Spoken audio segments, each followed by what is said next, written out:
ዓለም በፈጣን የቴክኖሎጂ ሽግግር ውስጥ ናት። ትላንት እንደ ቅንጦት የምናያቸው የኤሌክትሪክ መኪኖች ዛሬ የኢትዮጵያ መንገዶችን በዝምታ መቆጣጠር ጀምረዋል። መንግስት የነዳጅ ተሽከርካሪዎችን በኤሌክትሪክ መኪኖች ለመተካት የወሰነው ውሳኔ ተራ የንግድ ለውጥ ሳይሆን የአስተሳሰብ አብዮት ነው። ይህ እርምጃ ሀገራችንን ከጭስ ወደ ንጹህ አየር፣ ከጩኸት ወደ ጸጥታ፣ ከውጪ ጥገኝነት ወደ ራስ ገዝነት የሚያሸጋግር ድልድይም ነው። የነዳጅ ዋጋ መናርና የመንግስት አዳዲስ መመሪያዎች የብዙዎቻችንን ትኩረት ወደ ኢቪ መልሰውታል። ለመሆኑ የኤሌክትሪክ መኪና መግዛት በአሁኑ ወቅት አዋጭ ነው ወይ? መንግስትስ ምን አይነት የቀረጥ ማበረታቻዎችን አዘጋጅቷል? አሁን ያለው ወቅታዊ የመሸጫ ዋጋስ? ዛሬ እነዚህን ጥያቄዎች መነሻ በማድረግ በዝርዝር ልንመለከት ወደናል።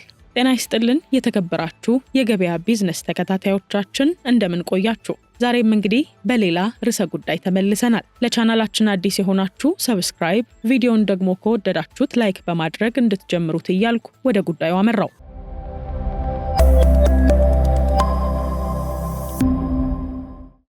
አዲስ አበባን ጨምሮ በሀገራችን የሚገኙ ዋና ዋና ከተሞች ሰፊ ጎዳናዎች አዲስ ዜማን እያዜሙ ነው። ያ የለመድነው የሞተር ጩኸትና የጭስ ዳመና ቀስ በቀስ እየቀነሰ በዝምታ የሚከንፉ ቴክኖሎጂዎች ከተማዋን እየወረሯት ነው። የነዳጅ ዘመን ጀንበር እያዘቀዘቀች፣ የኤሌክትሪክ አብዮት ደግሞ በኢትዮጵያ ምድር እየመራ ነው። ኢትዮጵያ ወደ አረንጓዴ ጎዳና ፊቷን አዙራለች።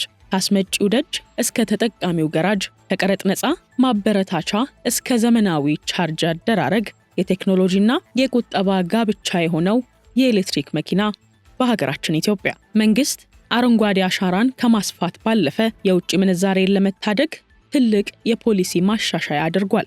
በነዳጅ መኪናዎች ላይ እስከ ሰማይ ተሰቅሎ የነበረው ቀረጥ ለኤሌክትሪክ መኪናዎች ግን በሩን ወለል አድርጎ ከፍቷል። ስለ ቀረጡ ኋላ ላይ እንመለስበታለን። በኢትዮጵያ ገበያ ላይ በአሁኑ ወቅት በስፋት የሚገኙትና ተወዳጅነትን ያተረፉት የኤሌክትሪክ መኪኖች አይነታቸው ብዙ ነው። ለመዘርዘር እንዲመቸን ለአራት እንክፈላቸውና የመጀመሪያዎቹ ትናንሽ የከተማ መኪኖች ሲሆኑ እነዚህ መኪናዎች በተለይ ለከተማ ትራፊክ ምቹ የሆኑ፣ በቀላሉ የሚቆሙና የዋጋ መጠናቸው አነስተኛ የሆኑ ናቸው።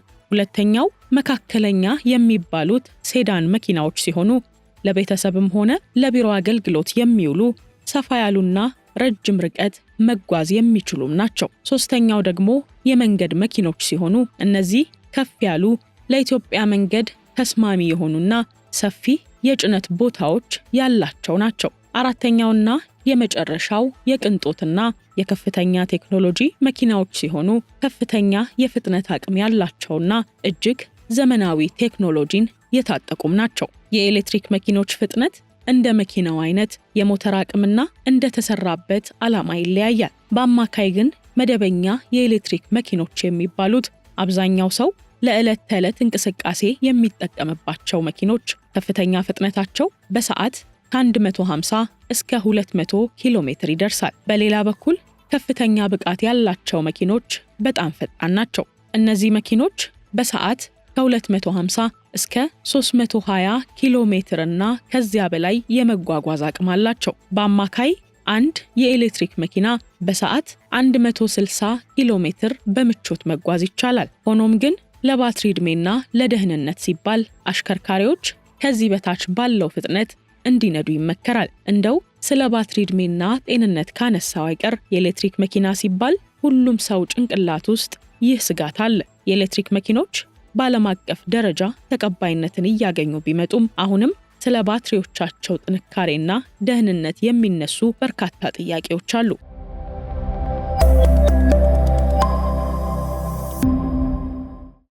የባትሪ ዕድሜን ስንመለከት የኤሌክትሪክ መኪና ባትሪ ልክ እንደ ስልክ ባትሪ በጥቂት ዓመታት ውስጥ ስለሚሞት ውድ በሆነ ዋጋ መቀየር አለበት የሚሉ ስጋቶች የኤሌክትሪክ መኪና ሐሳብ ከተነሳበት ጊዜ ጀምሮ እስካሁንም ድረስ የዘለቁ ስጋቶች ናቸው። እውነታው ግን የአገልግሎት ዘመንን የተመለከተ ሲሆን አብዛኞቹ አምራቾች ለባትሪዎቻቸው ከ8 እስከ 10 ዓመት ወይንም ደግሞ እስከ 160,000 ኪሎ ሜትር ዋስትና ይሰጣሉ።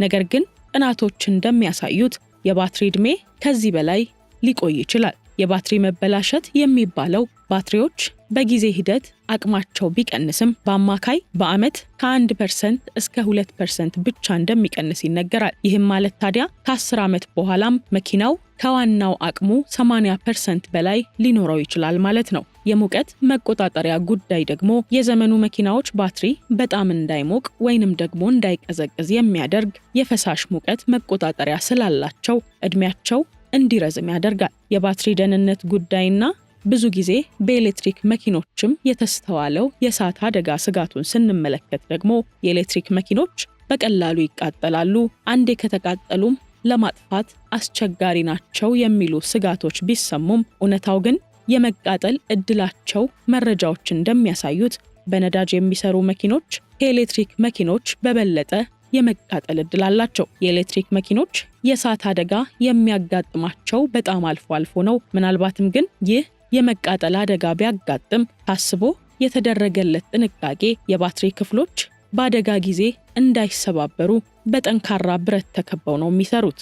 አደጋ ሲያጋጥምም ሲስተሙ ወዲያውኑ የኤሌክትሪክ ፍሰቱን ያቋርጣል። እውነታው ግን የኤሌክትሪክ መኪና አንዴ እሳት ካስነሳ በውስጡ ባለው ኬሚካል ምክንያት ለማጥፋት ከፍተኛ የውሃ መጠንና ጊዜን ይጠይቃል። የባትሪ መተካትና ወጪን በተመለከተ የሚነሱ ስጋቶች ባትሪው ከተበላሸ መኪናውን እንደ መጣል ይቆጠራል። ምክንያቱም የባትሪው ዋጋ ከመኪናው ጋር እኩል ነው ሲባል እንግዲህ ብዙዎቻችን ሰምተናል። ነገር ግን መረጃዎች እንደሚያሳዩት እውነታው ባለፉት 10 ዓመታት ውስጥ የባትሪው ዋጋ ከ80% በላይ ቀንሷል። ወደፊትም ምርቱ እየጨመረ ሲሄድ ዋጋው ይበልጥ ይቀንሳል የሚሉ መረጃዎችም አሉ። ጥገናን በተመለከተ ደግሞ ሙሉ ባትሪውን ከመቀየር ይልቅ የተበላሹትን ክፍሎች ብቻ ነጥሎ የመጠገን ቴክኖሎጂ አሁን ላይ የተለመደ መጥቷል። ስለዚህ እነዚህ ስጋቶች ይቀንሳሉ ማለት ነው። ሌላው ከኤሌክትሪክ መኪና ጋር ተያይዞ የሚነሳው የአካባቢ ጥበቃና መልሶ መጠቀም ጉዳይ ሲሆን ያገለገሉ የኤሌክትሪክ መኪና ባትሪዎች ተጥለው አካባቢን ይበክላሉ የሚሉ ስጋቶች ቢኖሩም እውነታው ግን ለመኪና አገልግሎት የማይበቁ ባትሪዎች ለቤቶች ወይንም ደግሞ ለፋብሪካዎች የፀሐይ ብርሃን ኃይል ማከማቸትን ለተጨማሪ ከ10 እስከ 15 ዓመታት ያገለግላሉ።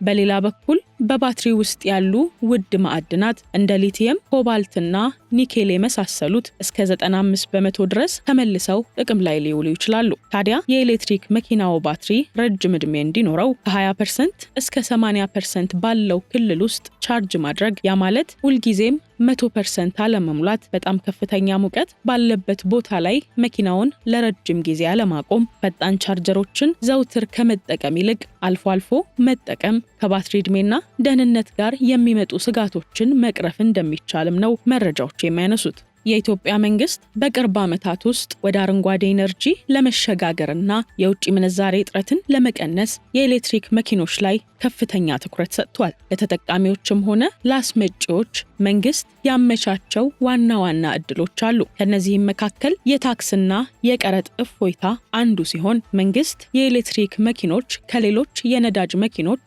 በዋጋ ተወዳዳሪ እንዲሆኑ ከፍተኛ የታክስ ቅናሽ አድርጓል። በዚህም ለቤት አገልግሎት የሚውሉ የኤሌክትሪክ መኪኖች ከጉምሩክ ቀረጥ ነፃ እንዲገቡ ተፈቅዷል። የተጨማሪ እሴት ታክስ በከፊል ተገጣጥመው ለሚመጡ መኪኖች የ15% የተጨማሪ እሴት ታክስ አይከፈልባቸውም። ኤክሳይዝ ታክስን በተመለከተ ደግሞ የኤሌክትሪክ መኪኖች ከኤክሳይዝ ታክስ ሙሉ በሙሉ ነፃ ናቸው። ሱር ታክስ ደግሞ በማንኛውም መልኩ ወደ ሀገር ውስጥ የሚገቡ የኤሌክትሪክ መኪኖች ከሱር ታክስ ነፃ እንዲሆኑ ነው የተወሰነው። የነዳጅ መኪኖች እገዳ መንግስት በቅርቡ ባስተላለፈው ውሳኔ መሰረት ለግል አገልግሎት የሚውሉ የነዳጅ መኪኖች ወደ ሀገር ውስጥ እንዳይገቡ ከልክሏል። ይህ ውሳኔ ታዲያ የኤሌክትሪክ መኪና ገበያው በፍጥነት እንዲያድግና የመለዋወጫ እንዲሁም የጥገና ማዕከላት እንዲስፋፉ ትልቅ ግፊትን አድርጓል ማለት ይቻላል። የመሰረተ ልማት ዝርጋታን በተመለከተ ቻርጂንግ ስቴሽን የኤሌክትሪክ መኪኖችን በስፋት ለመጠቀም እንዲቻል መንግስት የኃይል መሙያ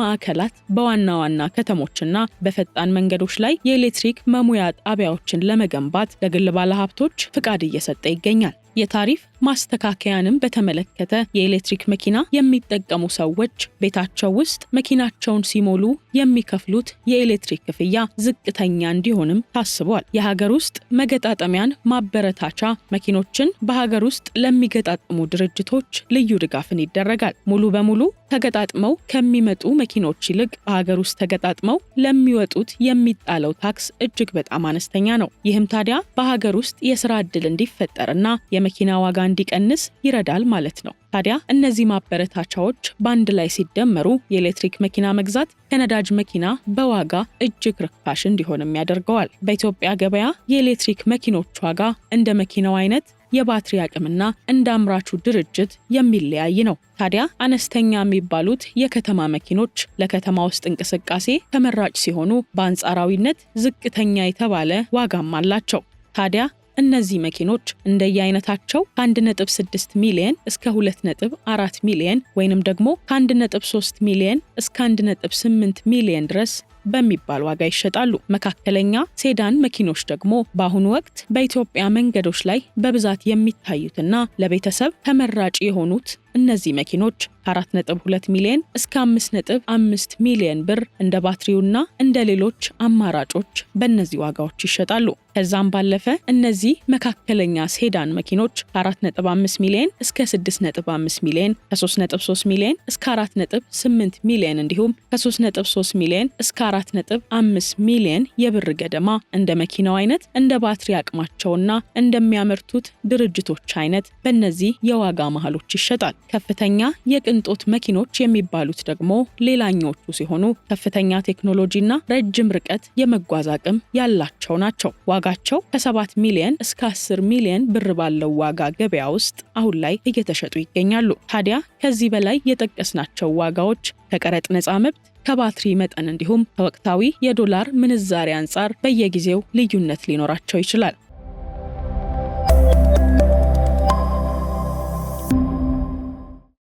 የተከበራችሁ የገበያ ቢዝነስ ተከታታዮቻችን ለዛሬ ያዝንላችሁን ርዕሰ ጉዳይ በዚህ አበቃን። በቀጣይ በሌላ ርዕሰ ጉዳይ እንገናኛለን። እስከዛው ግን ቻናላችንን ሰብስክራይብ በማድረግ ቪዲዮን ከወደዳችሁት ደግሞ ላይክ እና ሼር በማድረግ ሐሳብ አስተያየታችሁን በኮሜንት ላይ የጻፋችሁ እንድታጋሩን እንላለን። በቀጣይ እስክንገናኝ ሰላም ቆዩልን።